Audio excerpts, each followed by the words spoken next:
The loud metallic clank of chains at 2:14 a.m. shattered the silence in Oak Ridge Estates.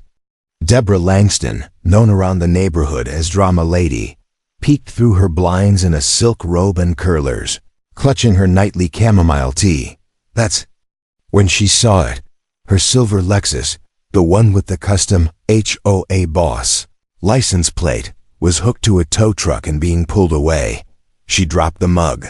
What the hell? But the truck was already halfway down the street, tail lights fading into the misty night. The real punch in the gut. A sign left behind on a neon pink flyer taped to her door. Blocked shared driveway without permit. Violation, 2.7 CO4 fine, $375 plus towing fees. Board decision. No exceptions. Debra stared at it like it was written in Latin. Her car, her rules. Her. What the hell just happened? Debra Langston wasn't just another suburban mom. She was the self-appointed guardian of the neighborhood's moral and visual standards. If your grass was half an inch too long, she noticed. If your Halloween lights were still up on November 2nd, she emailed. If your dog barked past 8 p.m., she filed. She sat on the HOA board, not just as a member, but as vice president, a title she used more often than her actual last name. But with great power came great enemies. Neighbors whispered behind her back. Some even nicknamed her Dictator Deb. But Debra didn't care. As she always said, order is better than anarchy. Until one rainy Wednesday, when karma parked itself in the shared driveway. Debra had been hosting her book club, a small gathering of 5 women, wine and strongly worded opinions. But parking was tight that night. So instead of walking from her garage, God forbid, she left her Lexus across the shared driveway next to Unit 14B, blocking partial access. No big deal, she said to herself. It's just for an hour. I am the HOA, after all. She didn't know that Unit 14B had recently been bought by someone new.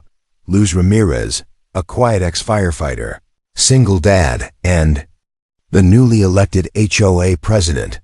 Debra didn't like Luis. He didn't respond to her emails immediately. He didn't show up to HOA meetings in slacks and blazers. He once parked a Ford F-150, gasp, in his own driveway and left muddy tire marks. So when Lise knocked on her door that night, she gave him the usual smirk and a lazy, "It's just for an hour." Luis didn't argue. He just nodded and walked away. That was his first mistake, assuming Debra would move it. By midnight, the Lexus was still there. Lise couldn't leave his garage. His daughter was late for her weekend robotics tournament. He called the HOA enforcement hotline and asked what could be done. They told him, if the vehicle is blocking shared access and belongs to a board member, you still have the authority to escalate. And Luis followed the rules. He called a tow truck.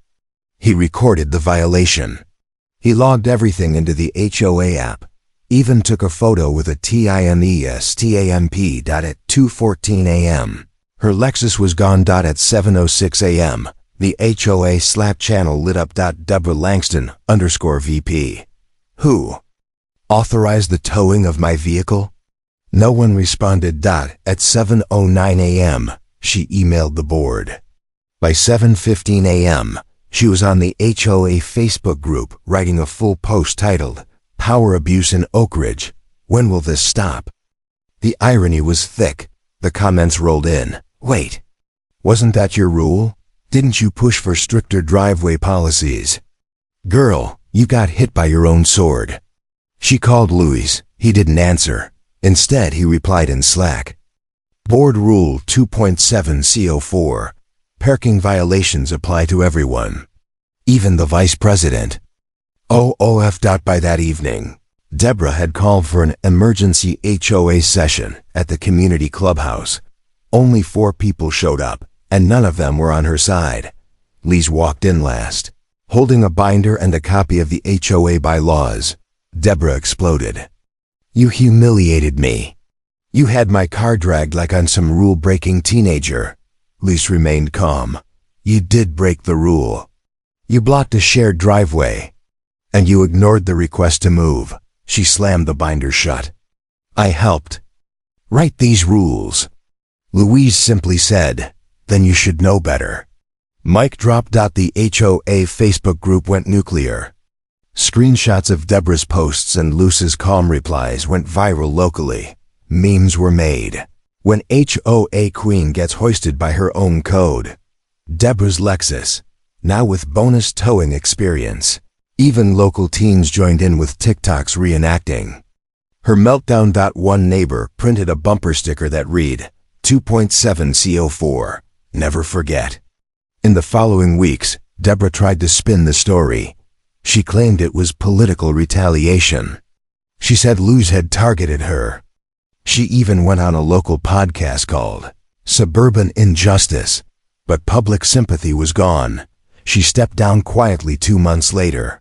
Luis, now affectionately called Captain Toe, rewrote several HOA policies with the board's unanimous support. Driveway fairness became a major pillar of the new HOA charter. Debra still lives in Oak Ridge, but keeps a low profile. She no longer files noise complaints. She no longer runs the board, but every once in a while, on neighborhood walk days, someone will whisper, hey, isn't that the lady who had her own car towed by the HOA she ran? And someone else will chuckle and say, yep, that's her. Queen Karma parked in the wrong spot. Sometimes the rules we write become the rules that bite, and sometimes Drama Lady learns that power, like a driveway, is meant to be shared.